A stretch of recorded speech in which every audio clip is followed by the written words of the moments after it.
Doctors say there's no cure. Back in my 30s, when I thought I was at my fittest and healthiest, I lost over 50% of my hair, an extra inch of forehead, eyelashes, eyebrows, and I was diagnosed with the autoimmune alopecia condition called alopecia areata.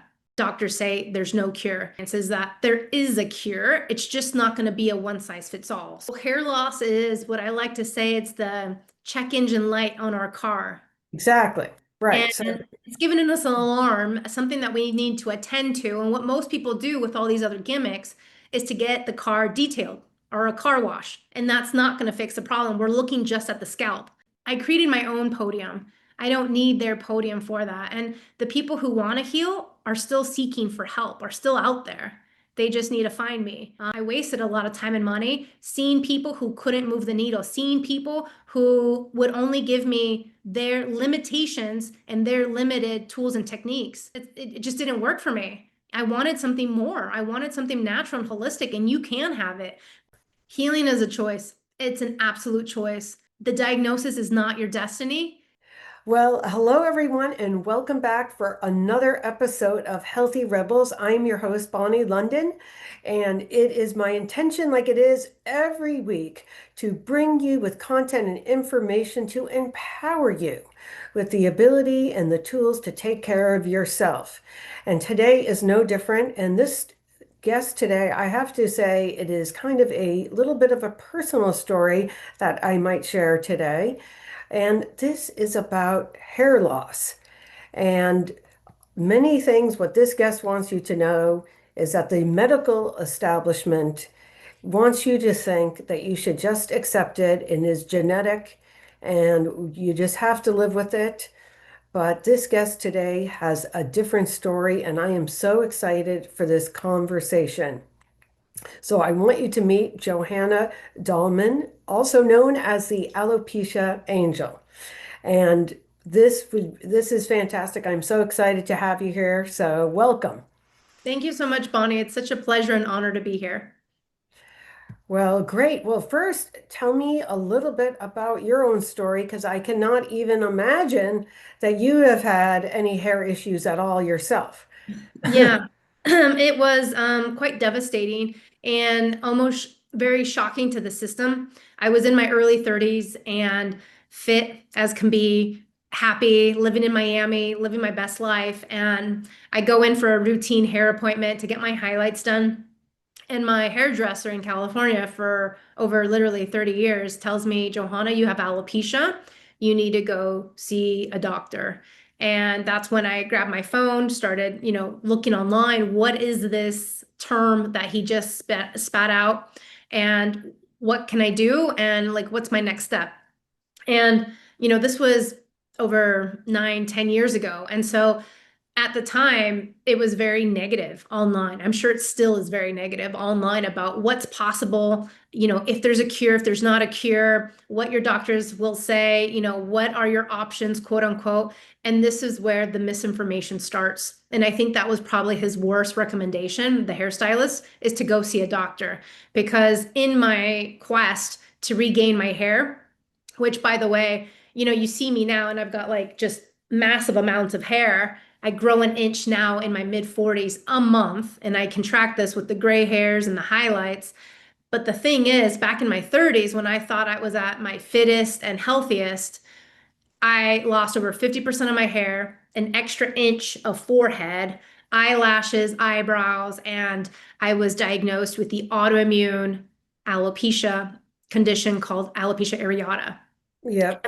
This can graduate to the next level called alopecia totalis. It can graduate to the next level called alopecia universalis. This is where you see absolute bald head in totalis, but you still maintain hair all over your body. Alopecia universalis is where you've completely lost all hair, nostrils, armpits, legs, etc., all over yourself. And this can happen in children, in women, in men. I've seen it across the board. I've worked with clients in over 67 countries, and this in particular, doctors say there's no cure. And for many other types of hair loss too, they say there's no cure. And what I want to say right now to your audience is that there is a cure. It's just not going to be a one size fits all. So for example, Advil, Tylenol, Excedrin. These are all going to take away your headaches or migraines at some level, at some point, on some certain timeline, right? For you, maybe it's 10 minutes. For me, maybe it's 45 minutes, but it's going to do the job. This is what they mean by cure. It's a one size fits all, right? It's the one pill, the one serum, the one shampoo, the one thing that's going to heal everybody in the same way, same format, and potentially the same timeline. And Right, in but there's many different kinds of alopecia, correct? Absolutely. Absolutely. There's over 20 different types. And we'll go into that in a second. But the fact that they say medical textbooks, doctors alike say that there's no cure is actually false because they're allowing you to think that it's one thing for everybody. And it's not. We're so individual, like your diet, my diet, whether you're going through a second or a third autoimmune disease, whether or not you have other ailments or health goals, whether or not you're looking to conceive, going through menopause, not even hitting puberty yet. Like we're just so different and our timelines and stages of life are different. And so all these factors have to be considered and they're not being considered. Diet and lifestyle have to be considered and they're not being considered.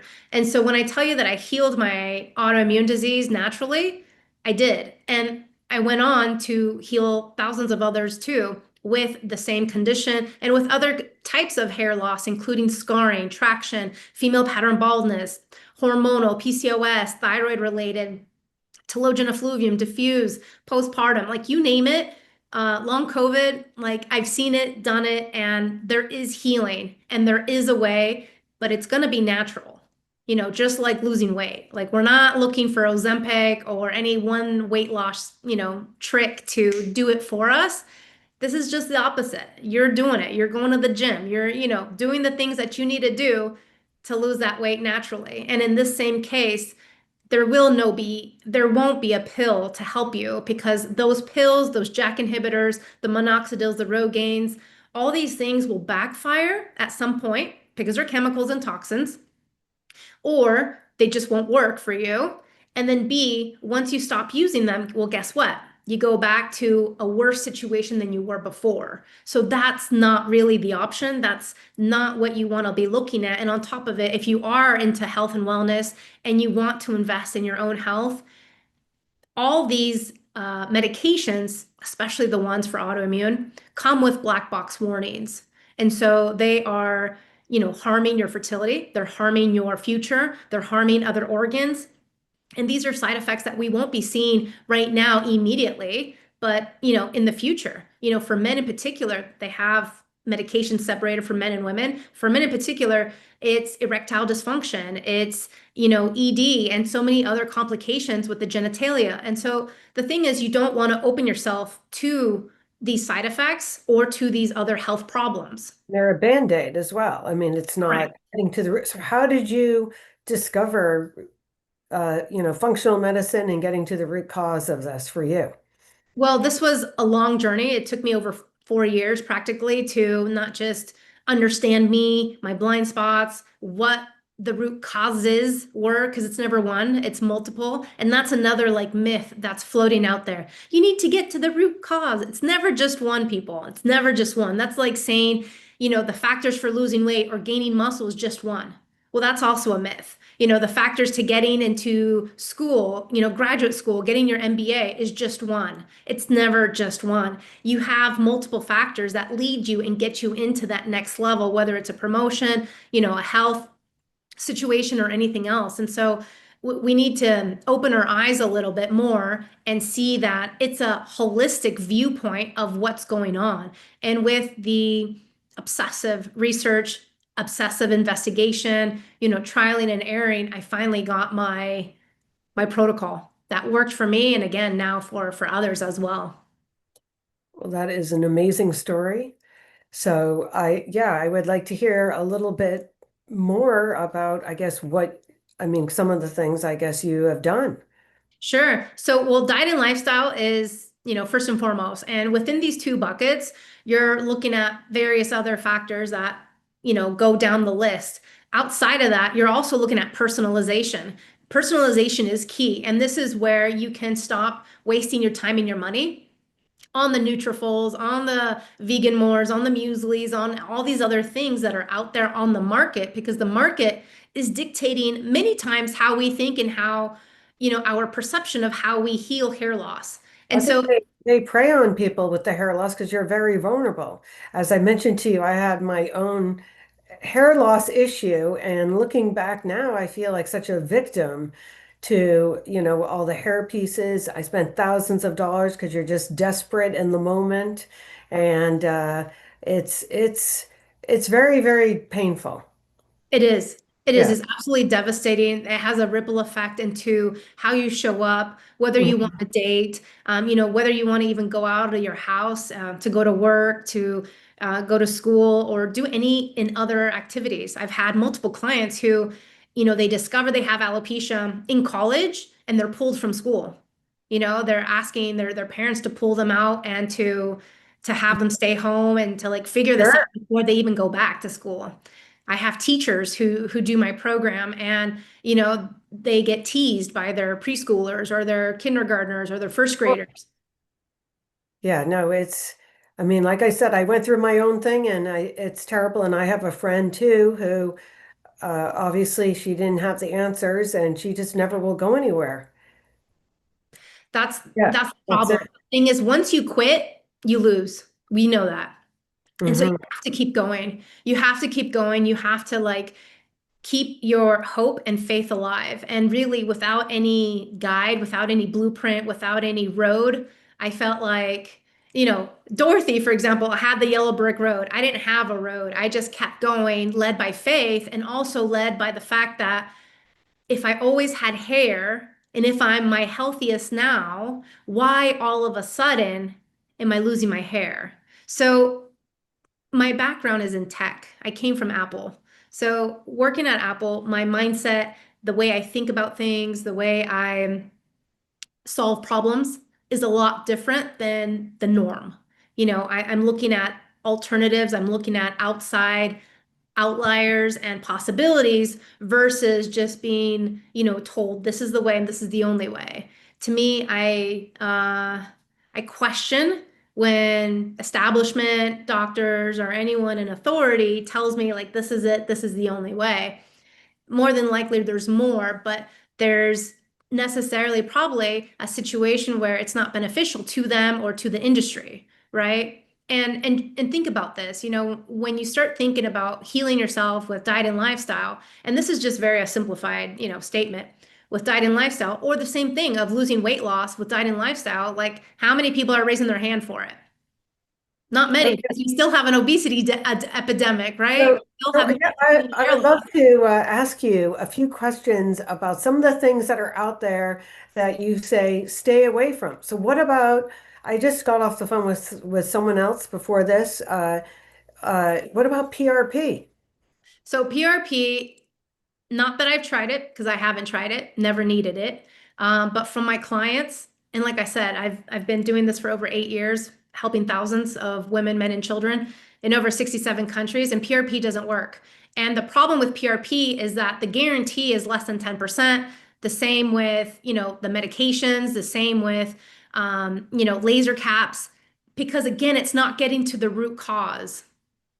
And like I said, it's not just one, it's multiple root causes. If we're just putting a laser helmet on us and thinking like the red light is going to do it all for us when something's wrong, let's say maybe we have a second or third autoimmune disease, or maybe we have digestive issues, or maybe we have, hormonal issues, or maybe we have, thyroid, or so many other situations that can and do arise with women, especially. Well, guess what? That laser cap is not going to approach or even fix your hormone issue, your thyroid issue, or anything else. Does that make sense? And so to think that one contraption, one gimmick is going to do it is false. It's false advertising, and it's again, it's you're playing Russian roulette in many ways. You're gambling on this situation on their marketing claims, but it's not getting to the underlying issue. And if you think about it, even for fertility, and I say like I've had my own fertility journey as well. You know, I did acupuncture and I did this and I did that. And if you're doing all the things and you're still not getting pregnant, you've done all the testing, you've done, I know women out there can relate and you're still not pregnant. Well, let's look at the hormones because the acupuncturist, is not going to be able to help me with hormones.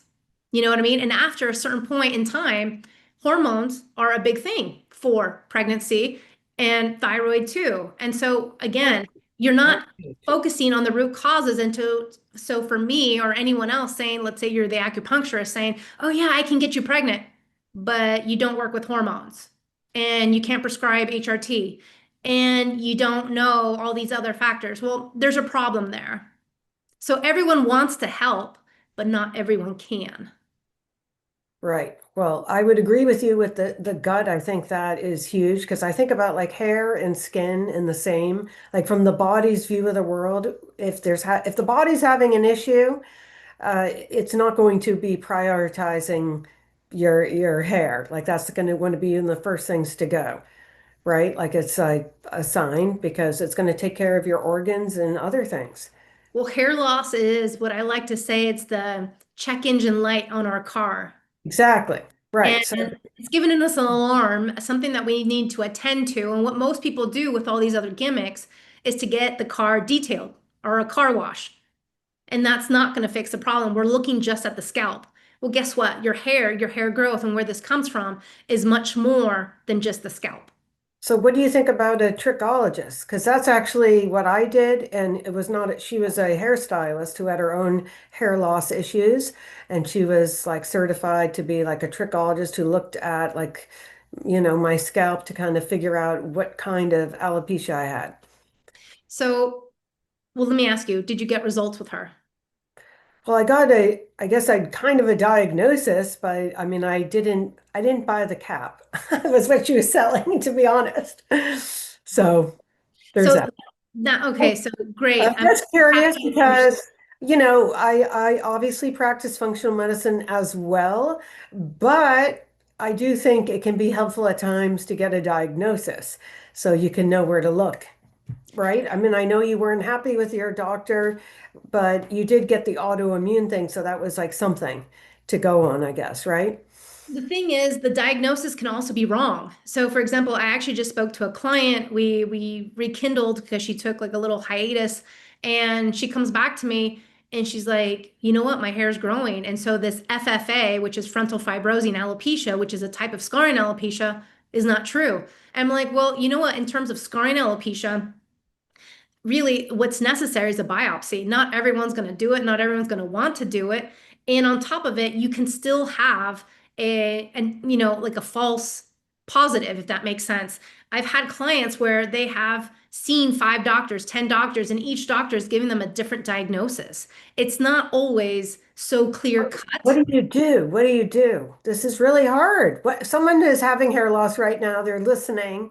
What is your suggestion if you could roll back the clock to yourself and not have gone to that doctor, what would be the first thing you would do? So let me just say that I didn't go just to one, I went to multiple. So from Miami, I moved to Denver. I met my now husband, and we moved to the Netherlands. I lived in the Netherlands for 6 years. Oh, So in the Netherlands, I saw doctors there for my alopecia, and they were absolutely worthless. I went to California, I went to Denver, and I saw multiple doctors, like all different types of doctors, all out of pocket because living abroad, I didn't have any more insurance for the States. And I will tell you that what I would have done, hindsight 2020, is ask better questions. Do you have results? Just like if I'm asking the acupuncturist or anyone else with hormones, anyone else that I'm wanting to deal with for my medical situation, whether it's fertility or hair or anything else, do you have results? Do you have results in my type of hair loss? Do you have results and in how long? Do you have results and what this look like? Do you have before and after pictures? Do you have client testimonials? Because I can guarantee you I do. And so I have not just the pictures, but also all the videos, client testimonials, because that is empowering. That allows other people to know and believe like I can do it. It's almost like saying, would you hire somebody to paint your house without looking at their work before? No, you probably wouldn't. And so, just like plastic surgery, just like anything else, you would want to see this person's work. Just because they have a medical degree or a credential doesn't mean they have the experience or the expertise.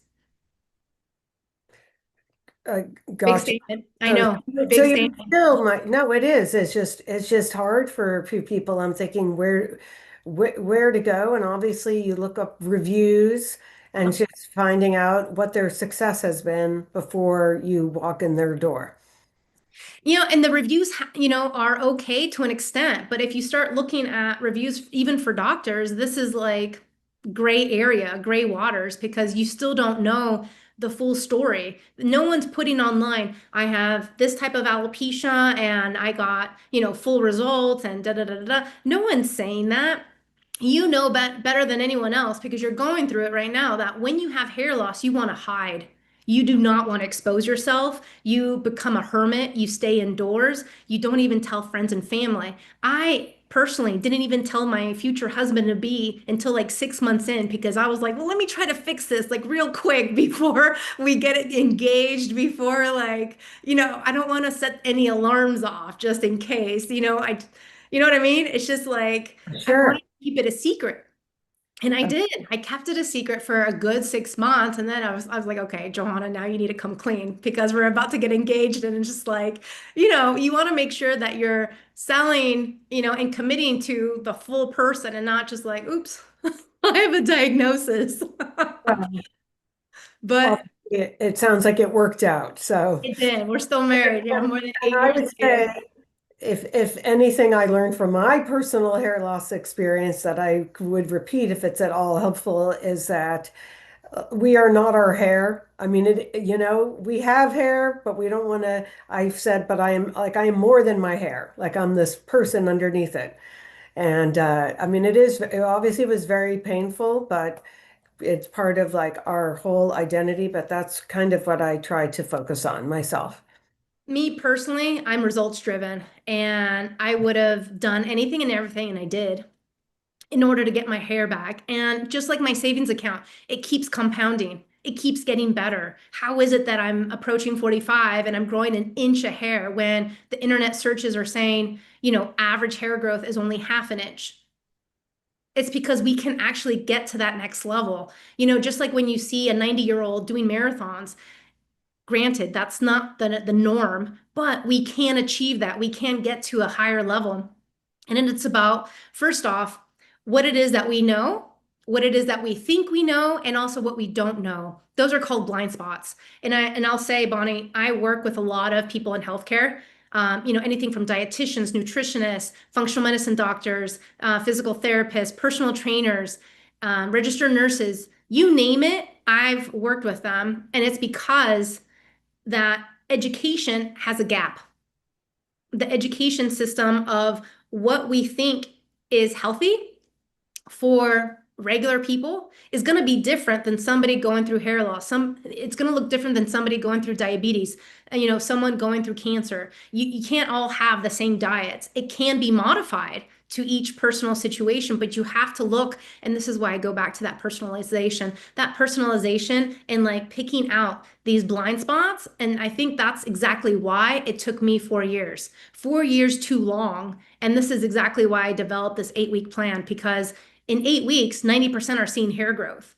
And that's the beauty. It's because we're focused on your biology and we're focused on what you're able and capable of doing and making those baby steps happen for you to see results, big results.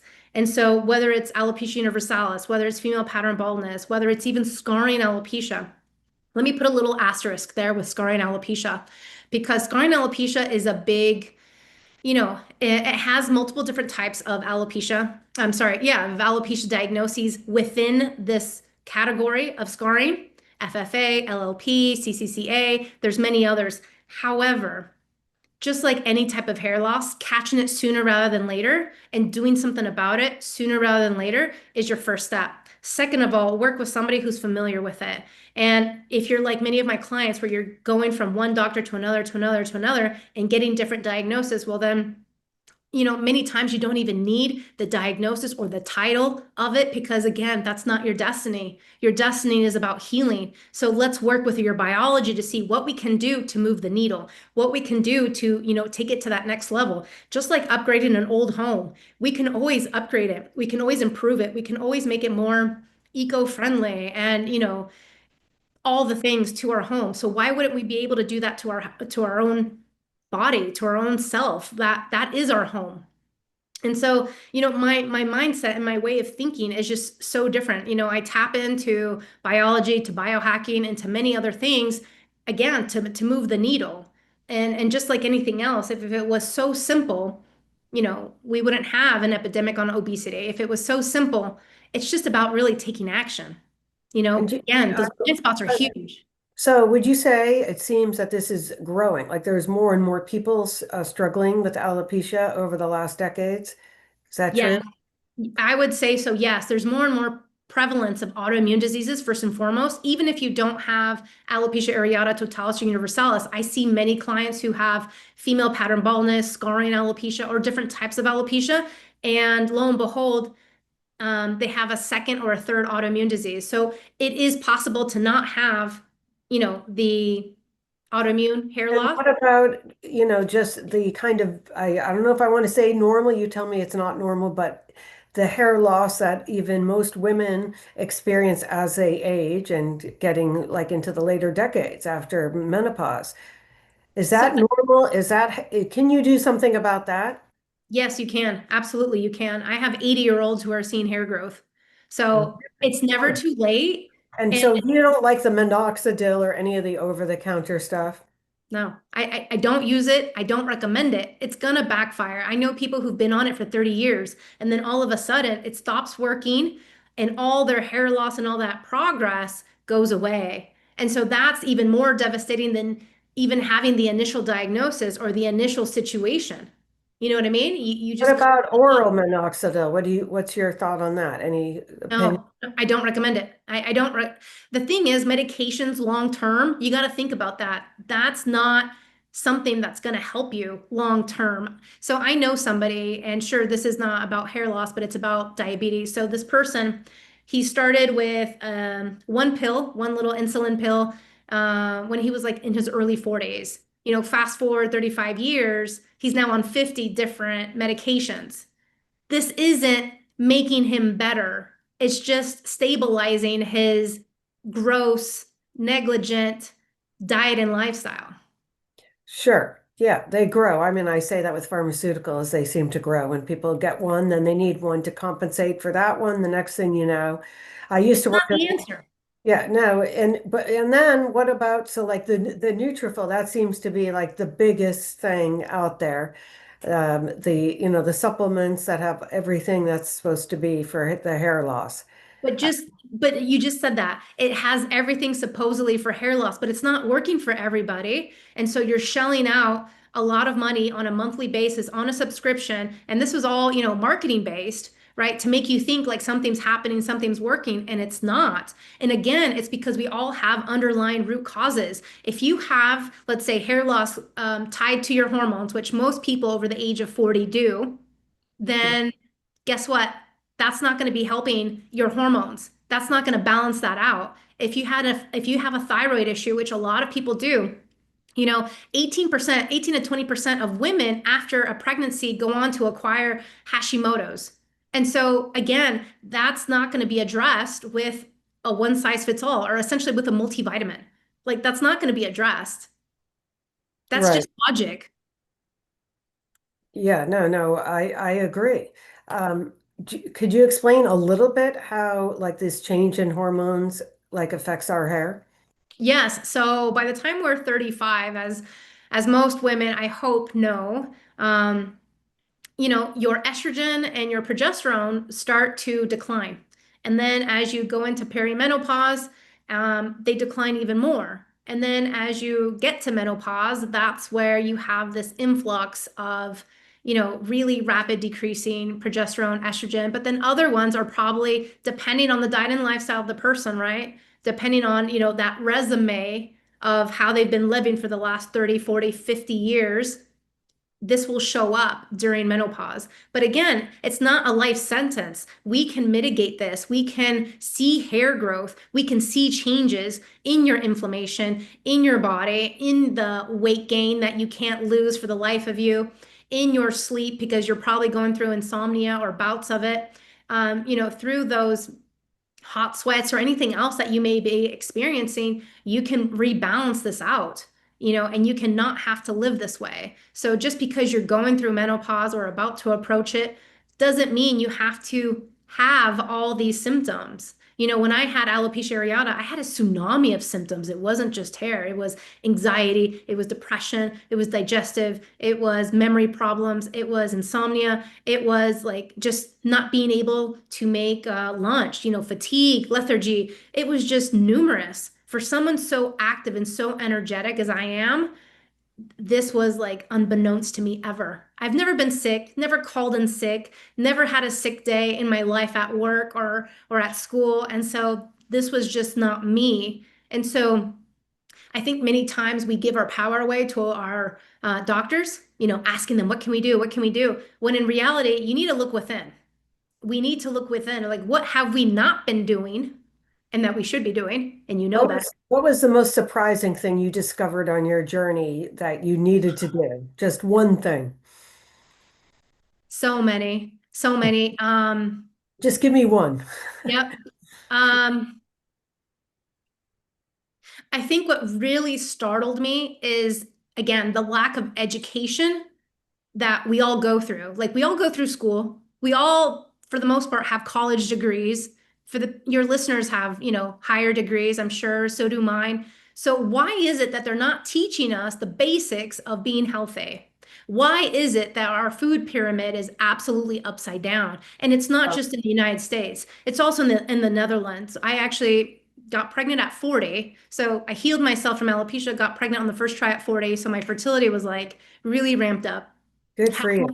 Thank you. Had my beautiful 10-pound baby abroad naturally with midwives. Oh my Also, goodness. I mean, not by choice, it was COVID. And, the universal healthcare system in the Netherlands is absolutely atrocious. And Oh my God. Wow. Interesting. What a story. I never saw one doctor once during my whole pregnancy because I was never allowed to. So these are things that Oh my in the God. US we have options, abroad you don't have options. And this is, I think, the biggest hurdle is trying to overcome the lack of options. And so I was in the same boat. I didn't have options to testing, not during pregnancy and not during alopecia, again, because I was living there in the Netherlands. I didn't have options to see a second or a third opinion, even after a miscarriage. Like I wanted to go to a different country and, pay my way to see some doctor in Switzerland or Germany. They said, no, you need a note from your midwife. Like all these red blocks that I was getting infuriated me.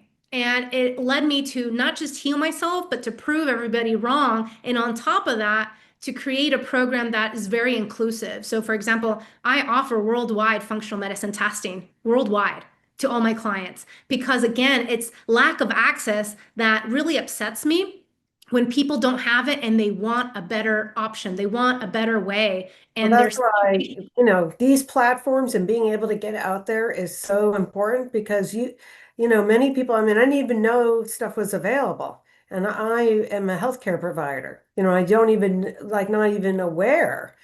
And I think so many people just have accepted getting the diagnosis and then that's it. They give up.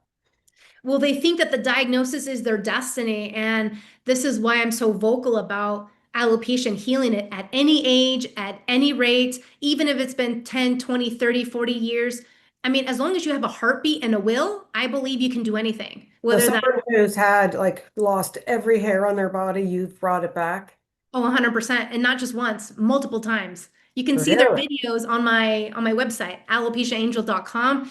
I also have a podcast, Alopecia Angel Awaken to Hair Growth, and you'll see, from the horse's mouth, their stories, how they were before and after, how they're feeling, and what's going on. And these are people not just with the autoimmune. I actually think the autoimmune is actually quite straightforward in terms of healing. It's really people with the diagnosis of scarring alopecia where you don't know what's going to happen. It's that really uncertain type of situation where if it's already scarred, are you going to get your hair back? And it's like a wait and see because it's a wait and see on your own biology. Let's see how your body reacts, right? Let's see how your body responds to all these changes that are necessary in order to get to that next level. Wow, this is This is crazy, but I think your message is so important, obviously, um, because, many, like I said, A, I think the numbers are getting bigger, and B, I think that, okay, I don't know how to say this, but I feel like the vultures are out there Mhm. preying on these people, and because I know, because I was one of them. Like, I had every lotion, potion, massage thing. I mean, I don't even know what. You know what I mean? Because, and yes, I tried the PRP too. Did it work for you? No. There you have it. The thing is, it's just like we're all sold something, and I see that it's unfortunately always targeting women, whether it's hair loss, whether it's fertility, whether it's, our skin, our beauty, or this or that. It's always something that's targeting women because you don't see that for men. I mean, Well, at least I don't. it, I don't it, see that. Maybe it's the algorithm, but I don't see that for men, that men are just like, giving all these, ads for something. And if they have erectile dysfunction or something's not working, it's probably because of the meds that they're already on, if that makes sense. That's yes. I mean, I do think it is a sensitive thing, hair loss with men as well, I would say. But women, just, I mean, what I do for a living and helping people just achieve metabolic health and weight loss and whatnot, there's just so much pressure Mhm. on women. Like you feel like this is your calling card, what you look like, this is what you're contributing to the planet. Even people who are very accomplished women, I still think that this is like a major pain point that could be hair loss and the weight and all of that for sure. It is a pain point. And if you start to think about it, 80% of autoimmune diseases are, who have them are women, and Yes. when you start going into menopause, they have already seen links in research that two-thirds of women go on to, get dementia as they, continue to grow older. But they're also seeing that it's a fluctuation of hormones. And so this too is like the education aspect, the lack of it, the lack of just even giving a solid basic foundation in medical school, in various types of schooling, but even in just regular academia. This this is like counting, like So finances, like balancing your checkbook. I'm curious, what about, so I was putting compounded estrogen in a cream on my face. What about putting that on my scalp? Would that help? So when it comes to HRT, I would always recommend bioidentical. Oh, Um, yes. Uh-huh. and Yeah. so and what I've learned is that normally it's, capsules, it's, taking it internally over creams that, move the needle more. That's what I've garnered from. No, it's not recommended to do the oral at all. It's the transdermal is certainly the way. So, but I do think I've heard that there is a relationship and with that declining estrogen after menopause and our hair and our skin, like that estrogen has all of these jobs, and that's just one piece of the pie. As It's thank you. It's just one piece of the pie. And because again, there's numerous factors that go on to being who you are, how you're living, and what you're doing. And maybe even you don't think it's wrong or unhealthy, and yet it's sabotaging you. So what I would say is, like, for example, I started working with a gut health coach. She started working with me, I should say, not because I have gut health issues, but because she has hair loss. She lives in Australia. She's been dealing with hair loss for 20 years, and she's a gut health coach. And so she started my program. She was traveling at the time. I just gave her all my recommendations of what she needed to do and change. She changed literally just a handful. In 24 hours, her hair loss stopped. She's clearly not the norm. She's very much the outlier. But to me, that's very impressive that the body is ready to change. The body is ready to switch and to turn that off. hmm 20 years of hair loss. And so again, it's never, and she's in her 60s, by the way. So it's not like she's 20. So, you know what Right. Yeah. No, no, that's amazing. So what before you had your hair loss, was your hair as thick as it is now? I mean? Yes and no. So In my early 20s, it was actually like big and puffy and just all over the place. I was, looking at pictures from before, and granted, I was living in Rio or in Florida, with that Perfect. humidity. So the Yeah, humidity makes it yeah. even bigger and it's like a little more frizzy, but the curls are tighter and the curls were just so tight, which curly hair is also, connected with hormones. And so, it was a lot tighter then, whereas now they're not.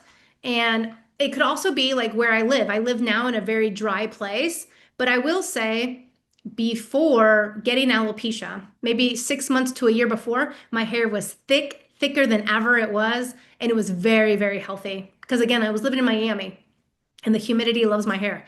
But years before, let's say in my late 20s, it wasn't that great. The hair was stringy, it was, maybe over bleached, over dyed with like bad hair jobs, bad haircuts. And, it took a new way of living to get back on the right path to just even growing my hair more. And then once I did, that was amazing. But then alopecia came out of nowhere. And, now looking back, I realize all my missteps, not just from, 5 years prior or 10 years prior, but from the 30 plus years prior, if that makes sense. Because when I evaluate somebody on their whole life. It's not just like what happened the last 6 months or a year before or anything else. It's all of this makes up who you are, just like a resume for a job offer. I want to see everything before we can, consider next steps, before we consider true recommendations, before we consider anything else, because it all plays a part. So, so there's one topic I think is kind of huge, at least it played a huge role for me, stress. And I just think about what is going on right now in our current environment, and I feel like I can't turn on any like podcast or anything that I am listening to without this discussion of stress and how this is impacting us. And I'm imagining that this plays a piece of the pie also in the whole hair loss journey. 100%. Stress comes from all different areas, and you know, that's kind of like dumbing it down because when you start really nitpicking at every aspect of stress, where it comes from, how long it's been there, what we can do about it, some solutions, whether it's like a really big solution or whether it's just like a mitigation type solution, everyone has their own pace on how they want to heal. And so I'm a type A. I wanted things as fast as possible. Hmm. And, it still took me 4 years. Granted, I was doing this alone. So that's part of it. But when you go with somebody who knows, when you start working with somebody who can see your blind spots, this is why Olympians have coaches. This is why, elite athletes have coaches. They're not, just doing things on their own. Michael Jordan didn't get to where he got to on his own. You know what I mean? He was always investing in himself because that was a huge part of his career, because of his future, his legacy, his scoring, like all of it was part of who he had around him. And Sure. and I don't think that people have this mindset when it comes to their health. I think they want to keep it on autopilot, kind of like the car. Like they want to keep it on autopilot, just put gas in it, and then maybe every here and there, try to do those oil changes on time, and like that's it.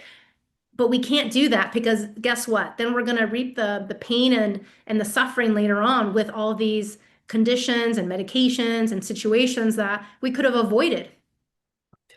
So I am curious. I mean, have you had any pushback from any medical professionals? Because obviously they're stating that this is permanent and it's, of course, genetic, which is, what I hear all the time. And it's normal. Normal, that's another word, right? Yeah. And so I'm sure you've had some sort of pushback, skepticism. I don't know. What do you say to these people? Well, the thing is, if you don't try an alternative, then you're just going to be stuck. And if you want to be stuck, then that's your option.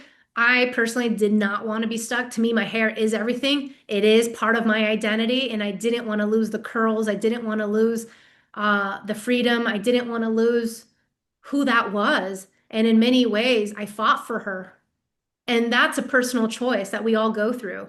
Just like you can Sure. fight for her and I can fight for myself, but no one can do that work for us. We have to do that. I don't know how else to say that. Skepticism, there's tons. But once you start seeing like the proof in the pudding of so many people, mom, children, parents, sales executives of all different walks of life, there's no denying it. First and foremost. Second of all, yes, there's always going to be, pushback. In the beginning of my naive journey, I was reaching out to organizations, quote unquote, nonprofit organizations that are dealing with alopecia. And, they weren't opposed to it, but I also realized they're funded by pharma. So they're never going to give way, leverage, or, a podium to anyone who's coming out with an alternative. And so that's just it. It's like I created my own podium. I don't need their podium for that. And the people who want to heal are still seeking for help, are still out there. They just need to find me, or find somebody who can help Yeah. them. And again, asking those great results. Do you have results? Can you show me? If you can't, then, potentially I'm wasting my time and my money. When it came to hair loss, I wasted a lot of time and money seeing people who couldn't move the needle, seeing people who would only give me their limitations and their limited tools and techniques. It just didn't work for me. I wanted something more. I wanted something natural and holistic, and you can have it, but it's not going to be packaged up maybe just the way you want. Well, I just want to say that I really appreciate and love your story of hope. And I hope the message gets out there because to me, this whole hair loss thing, it's like a myth out there that you can't do anything and we should just accept it like so many other things in our medical system, that we should just accept it as, I hear this all the time. Oh, I'm older, I'm whatever. And I'm like, it may be common, but that doesn't mean it's normal. Thank you. It's not normal. It's not normal for our country to be the most unhealthy Yeah, country I'm in the world. calling you. I got to tell you right now. So this is my before picture. Okay. I'm serious. Yeah, I'm happy to help. And we offer free consultations, so you can have a free consult with me from anywhere in the world, a free Zoom call just like this, personally. And all you have to do is just email us, hello@alopeciaangel.com, and we can set that Well, up. thank you so much today. I so appreciate everything you've done. And I really want to help spread the word because I think that many people just accept what they don't have to accept. And it's not that they feel good about themselves. They're accepting that, oh, this is my diagnosis kind of thing. So this is great. Is there anything that we missed today that you really want to make sure people hear? Healing is a choice. It's an absolute choice. The diagnosis is not your destiny, and you can turn the table on it. I've had so many people 40 years later of having alopecia universalis, that they've had it since they were a kid, get full hair growth. It's not possible. It's definitely possible. Just like anything else you want to achieve, climbing Mount Everest, learning Spanish, or anything else. You can do this at any point. You just, again, have to take action. Well, thank you. That's to me, that's it. We don't want to give over our healing to someone else. We need to take responsibility. That's what I hear. And to me, that is spot on. So I am in agreement. Thank you. Thank you.